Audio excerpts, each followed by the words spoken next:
Want to know what's going on in the Sims 4 world? Well, stick around for this episode of the Simmers Digest where we dive into all of the Sims 4 news from this week. We do have quite a bit to talk about, so let's get into today's Simmers Digest. But if you want to see more content like this, make sure to hit that subscribe button. And without further ado, let's get to it. I'm gonna shut up now. Just kidding, I'm not gonna shut up because y'all need me to read to you what's going on. All right, we have an update tomorrow. It is our base game. It's a big update for the quality of life roadmap The Sims posted, I believe, on Monday?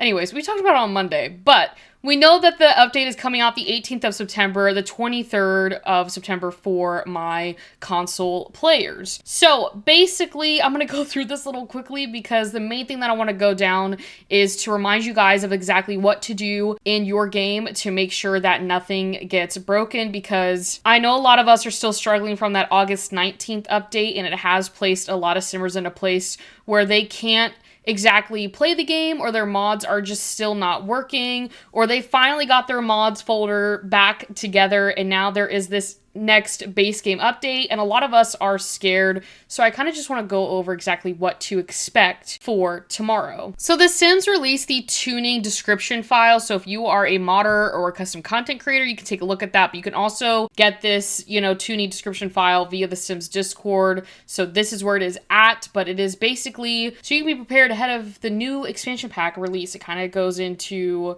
like the tuning description of the new update. So anyways, I actually like it better this way, in the sense of this update is coming out 2 weeks before the expansion pack comes out. Normally they do it a week and 2 days beforehand. I feel like this should give modders and custom content creators time to prep and see what is going to change in these tuning description files. But let's move on to the community prioritized fixes. We know that EA is asking players to vote on bugs via the Sims 4 bug reports section on the EA forums. The team will focus on the issues with the highest votes, so it's very important that you guys go to the EA forums to vote on bug reports to make sure that the bugs that are affecting your game are also getting looked at, because the higher the votes, the more the Sims team is going to prioritize them. So some bugs are already marked as under investigation or needs info, and save file problems remain a priority, which is good. So what's coming in the big Sims 4 update? We did go over the laundry list in my live stream yesterday, and I'm going to go through that in a bit because I have a little section going over it. But in past big Sims 4 updates, we have gotten, in the latest one, adding lots of skin details. And we normally get the big update to the base game ahead of an expansion pack. Like, for instance, with Snowy Escape, we got the platforms being added. Infants was when we got the get together. Was that get together? They actually made a typo because this says get together, but infants came with growing together. It kind of can be confusing anyways. So we can speculate that there might be something that they're not telling us that they will be updating, because on the last base game update, they told us like 2 things we were getting, and the main thing that I can remember from it was that pack selector that done broke everything. But anyways, the game fixes, again, went over the laundry list on our live stream yesterday. The main things that were being fixed bug related is that the Sims autonomously needing to sit down when having a glass of water, pets getting deformed when traveling to another lot, Sims not being able to properly resume writing a book if they've been interrupted by another Sim to socialize, and skill cheats can't be used to lower skills. So they also said they're working on a few things which aren't listed here, suggesting the updates to the game are ongoing and they're aware that there are more bugs. So that's why I stated, I don't think we know everything that's coming with this update. We do know parts of it. I don't want to say majority because there might be more, and I could be lying if I say majority. But the other thing, too, is that we have a new login event, which I will go into further in this Simmers Digest. But the main thing I want to talk about is preparing for a big Sims 4 update that we are getting tomorrow. Back up your save files. This is what it looks like on PC. On Mac, it is sort of the same to get to your save files, but just make sure that you back those saves up. So copy the save files you want to back up. The names of the save files are all like numbers, but the most recent ones you've created should be the highest number. So if you're worried about not backing up the ones you need, copy all of your saves and then paste the copied files into a new and secure location, such as an external hard drive or USB stick. Me personally, I use a USB stick and I just put my save files on there, and then I know that they're on there in case anything happens, because I know that there's lots of corruption in the Sims 4 game. So it is a good idea to name the backup folder to include the date of the backup for easy identification. It is important, in my opinion, to stay organized with this, especially when you're dealing with your save files, because those are your games. If you want to back those saves up and make sure you're saving the most recent ones, make sure to put the date there, so when the next update comes, you know what date you last backed up your saves. And even in general, I think everyone should be backing up their saves, because you never know what can happen with your game. So even one of our subscribers, Jen, on here, I'm pretty sure she backs up her save files like every month, which is very smart, and we all should be doing that. So the other thing too is, if you are like, you know, a mod user, which I would assume that most people watching this channel are mod users and custom content users, you need to check and test your mods after this update. So I think we can all agree that many of us simmers are big fans of custom content and mods, so updates, you know, planned to The Sims 4 can fill you with worry,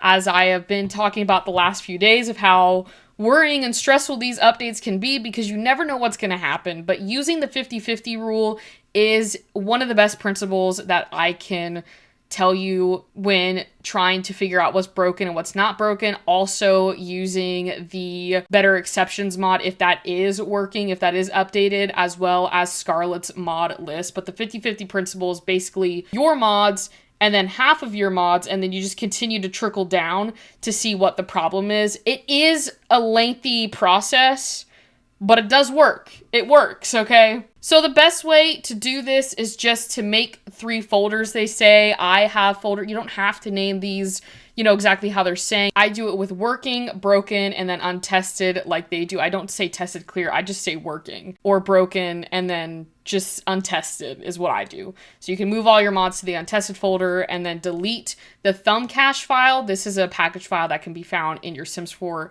documents. So this one right here, you can go ahead and delete in your Sims 4 file, and then you can get to testing your mods. So that is kind of pretty self-explanatory, and the countdown for this is in about 18 hours. I feel like it's obviously a countdown, but this scares me right here. Reading this scares me. Anyways, let's move on to the next thing. Okay, so the next thing is the internal order of the future Sims 4 packs. I wanted to bring this up because on Monday I talked about how The Sims is doing a quality of life roadmap to focus more on the game itself instead of, you know, throwing us expansion packs and kits and just ignoring the fact that the game is not working. I think that what I'm about to talk to you guys about is the step in the right direction regarding the quality of life for The Sims 4 that desperately needs to have a full rework of it. You know, The Sims really needs to go in there and fix all of these bugs and make the game less buggy and laggy. I honestly don't have the words to explain how much they need to fix their game other than just fix it. But it seems like they're doing that. So I'm going to give them the benefit of the doubt. But anyways, I'm like ranting so much today. But the expansion pack 21 is now 7 DLCs, downloadable content, away from being released. Normally, we've gotten like 3 expansion packs this year. We got business and hobbies, we got fairies, and now we're getting adventure awaits. So it's felt very much like boom, boom, boom, you know, and there hasn't really felt like there's been a lot done to fix a lot of the bugs that are happening with the game and just the game mechanics of it. And so, Anadias posted like on August 22nd, so I'm a bit late to this, but they said that there will be 5 DLCs between EP 20, which is expansion pack 20, and expansion pack 21, according to the version numbers 1.102 for expansion 20, and then 1.108 for expansion 21. The order is subject to change. Treat it as an estimate, and I think that's what we all should be doing.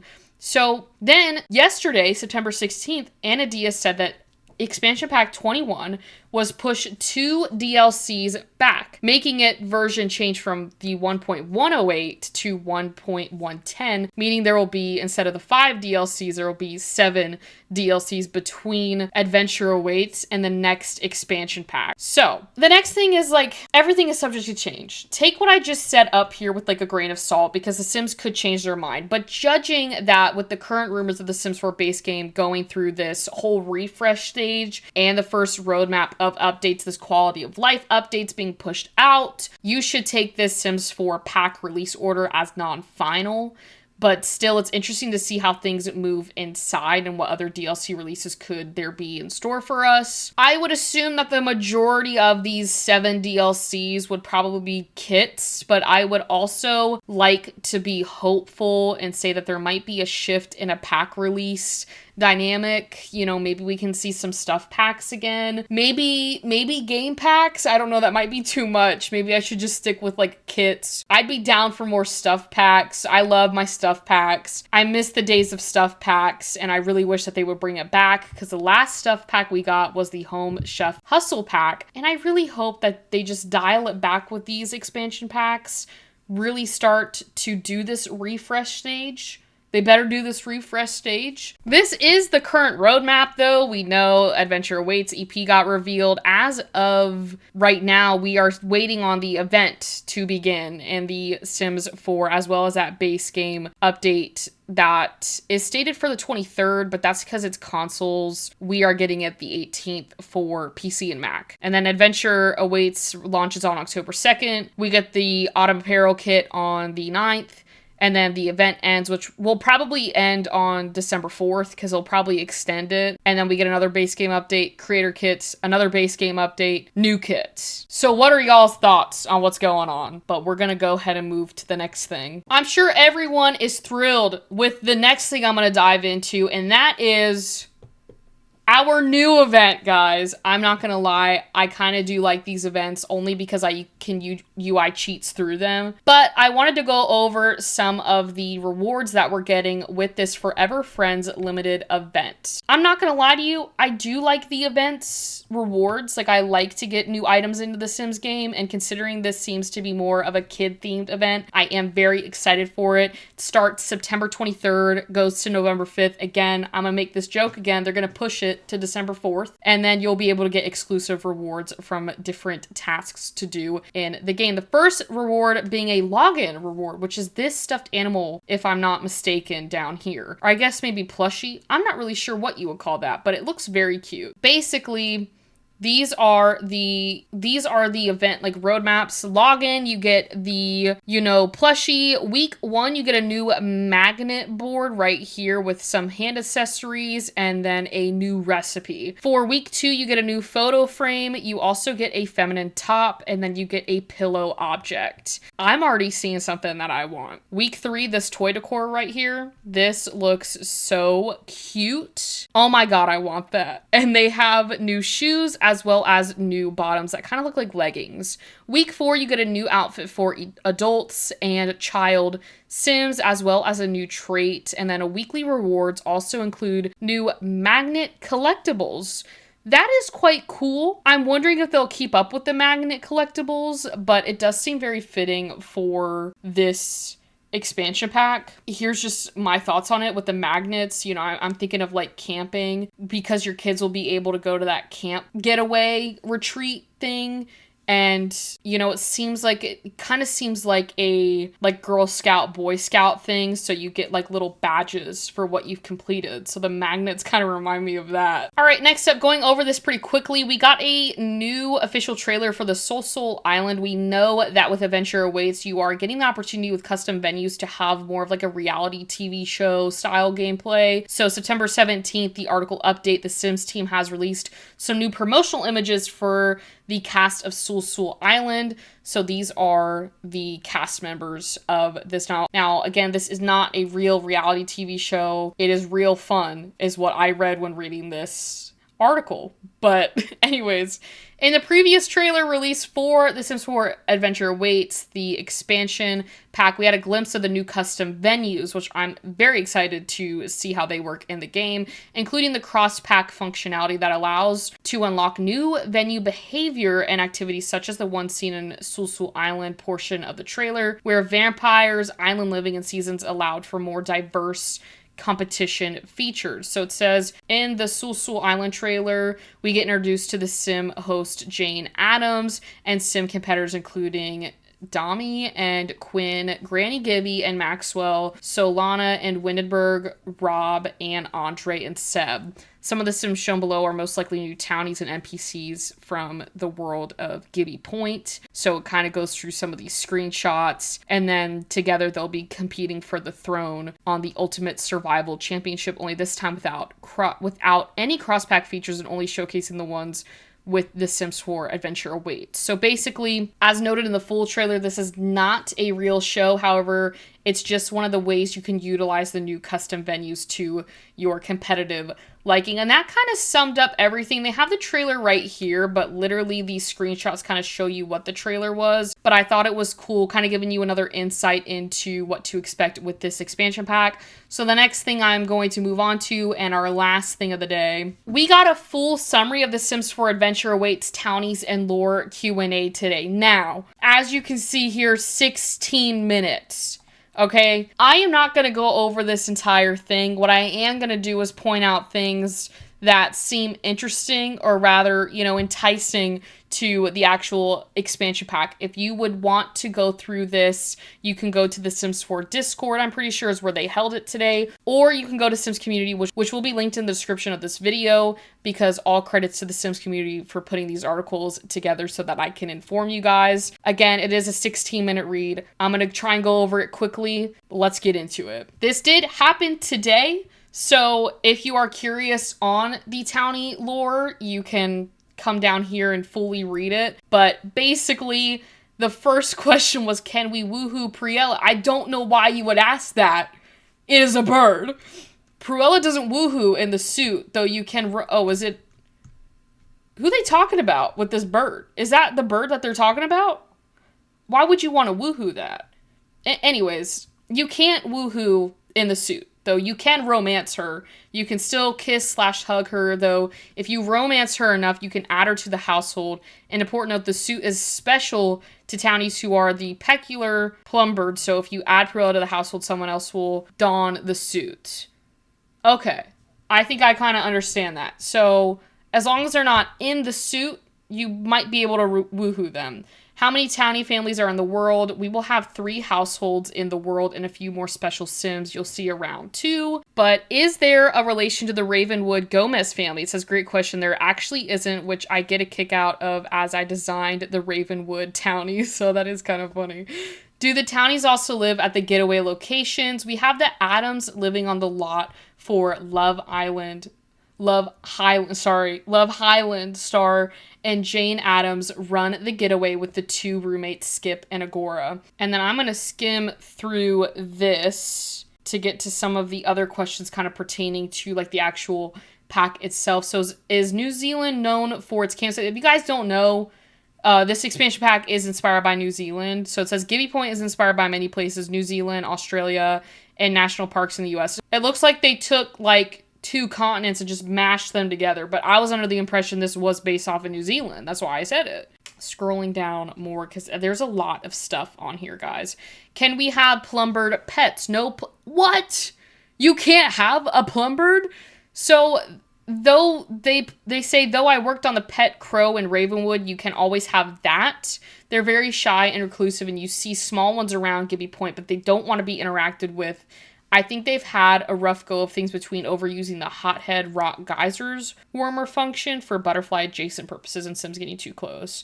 That is a little sad though that you can't have the plumbirds. I kind of wanted one. So this is the Fire Festival the only festival in Gibby Point? It says we have 4 festivals in Gibby Point.